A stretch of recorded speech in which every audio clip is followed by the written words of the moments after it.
हमारा next topic है disadvantages of office mechanisation.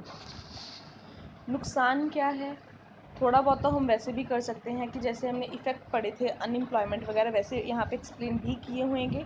नहीं भी हैं तो आपको याद ही है, हमने वहाँ पे बहुत 4 पॉइंट्स थे, चारों पॉइंट्स को आप यहाँ पे नेगेटिवली शो कर सकते हो। ठीक है, कि स्मॉल फर्म्स के लिए ये बेनिफिशियल नहीं है, अनएम्प्लॉयमेंट इससे बहुत ज़्यादा हो रही है, कॉस्ट भी इसकी क्या आ रही है ज़्यादा, तो ऑटोमेटिकली वो सारे पॉइंट्स आपके यहाँ पे आ जाएंगे। सो वहीं पे effect of automation properly read करना। अब यहाँ पे जैसे उन्होंने लिखा है हाई इंस्टॉलेशन कॉस्ट, दो चीज़ें बात करी हैं उन्होंने, high installation cost, high operating cost.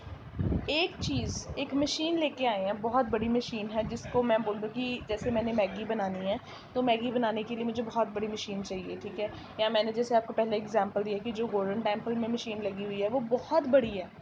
कितना बड़ा, पहले तो मुझे हॉल चाहिए। ठीक है, फिर हॉल में उसको सेटअप करना पड़ेगा प्रॉपरली, लाइटनिंग लगानी पड़ेगी, या जिस तरीके से भी उसको सेट करना है, वो है इंस्टॉलेशन कॉस्ट। उसको लगाने तक की कॉस्ट को इंस्टॉलेशन कॉस्ट कहते हैं, इंस्टॉल करना। ठीक है, वो इंस्टॉलेशन कॉस्ट। उसके बाद उसको चलाना है तो बहुत ज़्यादा बिजली लगेगी, लाइट लगेगी, रॉ मटेरियल लगेगा।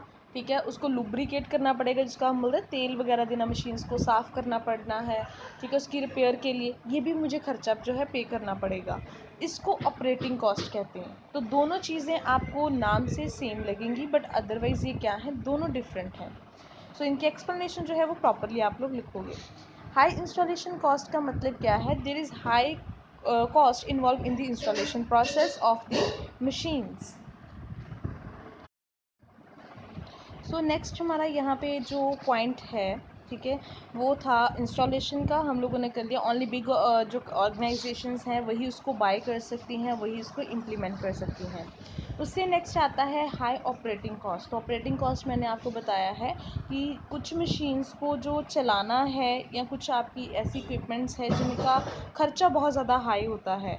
ठीक है, सो पर्टिकुलर इन्वायरमेंट या स्किल्ड लेबर, जिसमें हम बोल सकते हैं पर्टिकुलर इन्वायरमेंट में ही वो मशीन्स चलती हैं, उसके लिए स्किल्ड लेबर आपको चाहिए। मतलब कोई आम जो है हम बोल सकते हैं कि पर्सन उसको नहीं चला सकता, सो उसकी वजह से आपको एडिशनल खर्चा जो है वो पे करना पड़ता है। ठीक है, सो कंप्यूटर ही जिसको मैं बोल दूं कि एग्जांपल उसकी है कि पर्टिकुलर उसके लिए आपको एक रूम तो रखना ही पड़ेगा। लैपटॉप की मैं यहाँ पे एग्जांपल नहीं ले सकती क्योंकि वो अलग हो जाएगा एक तरीका, सो मतलब उसकी एक्सप्लेनेशन गलत हो जाएगी। सो कंप्यूटर है, फिर उसके लिए उसको चलाने के लिए किसी पढ़े लिखे बंदे की तो हमें ज़रूरत होएगी जिसको चलाना एटलीस्ट आता हो। सो ये भी हमारा क्या है, खर्चा। अगर नहीं आता हमें ट्रेनिंग देनी पड़ेगी। सो वो नेक्स्ट पॉइंट पे एक्सप्लेन करा है। Problem in training to operate the machines of employees need proper training. तो ये भी हमारा क्या है, टाइम कंज्यूमिंग प्रोसेस है। सो हमारे लिए या स्मॉल फर्म्स के लिए ये क्या है, कॉस्टलियर है। तो कई ऐसी चीज़ें हैं, कई मशीन्स ऐसी हैं उनको क्या देनी पड़ती है, पहले हम लोगों को एक क्लास देनी पड़ती है, उनको इंटर्नशिप देनी पड़ती है, फिर ही वो उस वर्किंग इन्वायरमेंट में काम कर सकते हैं। नेक्स्ट लिखा हुआ है high cost of breakdowns. Breakdowns in case machinery आपकी टूट गई, मशीनरी आपकी ख़राब हो गई, फिर क्या होएगा, आपको उसको रिपेयर कराना पड़ेगा। तो अगर इतनी महंगी मशीन है तो उसको रिपेयर भी क्या होएगी, महंगी होएगी। So due to breakdown the work gets held up. So आपका काम भी आपका कहते रुक जाएगा। सो ये चीज़ आप लोगों को क्या है, नुकसान देगी। दस the work may be dislocated, may gate dislocated, कि आपका काम भी उस टाइम पे रुक जाएगा। ठीक है, हो सकता है कि वो आप लोगों का डिले भी हो जाए। सो इस तरीके का आपको जो है नुकसान देखना पड़ सकता है मशीनरी की वजह से, जहाँ पे हमने उसके एडवांटेजेस भी करे हैं। स्किल्स क्रिएटिविटी, हाथ से आप लोग बड़ी तरीके की चीज़ें बना सकते हो। ठीक है, उसकी शेप चेंज कर सकते हो, उसका स्टाइल चेंज कर सकते हो। हम जैसे कलर कपड़े वगैरह डाई भी करते हैं तो वो भी हम चेंज कर सकते हैं, पर मशीन की हेल्प से ये क्रिएटिविटी नहीं हो पाती। ठीक है, मशीन की हेल्प से जिस तरीके की मशीन है उसमें वही चीज़ ही बनेगी, आप अपनी बीच में कलाकारी नहीं कर सकते। सो ये चीज़ है कि आप न्यू मेथड्स को अडॉप्ट नहीं कर सकते। नेक्स्ट लिखा है अंडर यूटिलाइजेशन। अंडर यूटिलाइजेशन की बात उन्होंने क्यों करी है, the machine may not use to their fullest possible capacity because alternative uses may not be possible.